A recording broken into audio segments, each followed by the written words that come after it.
Hey everyone, Chanelle here in Central Park in beautiful New York City. You might be wondering why I'm here.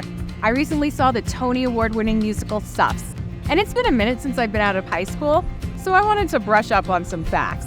Now, I was thrilled to learn that the show has an educational guide that's perfect for teachers, students, and anyone looking to learn a little bit more about history. It includes information like the complete timeline of the movement, important places that you can visit to learn more about the movement itself, and who the Suffs actually were. And that got me thinking, what's in my own backyard? That's why today I'm meeting up with Stacey Toussaint from Inside Out Tours to learn a little bit more about a monument that's in my own backyard. Stacey, thank you so much for joining me today. Such a pleasure to be here.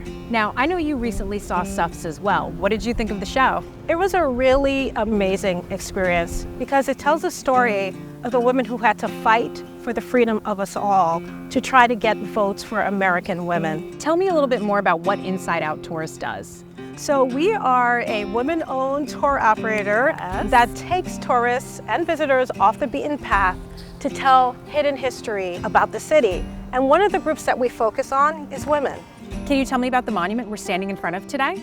Well, we are in front of a really special place. This is the first monument in Central Park that is dedicated to real women. Before this point in time, all they had were monuments that were dedicated to fictional characters. That's incredible. And so what does this monument signify? Well, it really tells the story of these three mothers of the women's rights movement. You have Sojourner Truth, who was a formerly enslaved person who rose to become one of the first women's rights advocates, as well as an abolitionist, an anti-slavery freedom fighter. You have Elizabeth Cady Stanton, who was really the strategic thinker and writer behind the women's rights movement. You see her there with her Declaration of Sentiments, which was a document that was produced during Seneca Falls Convention in order to tell the world what women demanded in terms of their rights. And then you have Susan B. Anthony, who was the field organizer who would go out there and try to recruit people for the cause. And are the tours open for anyone? I mean, tourists or people like me who are lifelong New Yorkers? Absolutely, it's open to everyone. Even people born here do not understand all the hidden history that this city has. And that's why Inside Out Tours tells these stories. Stacey, thank you so much for joining me here today and for giving me a little history that's happening in my own backyard.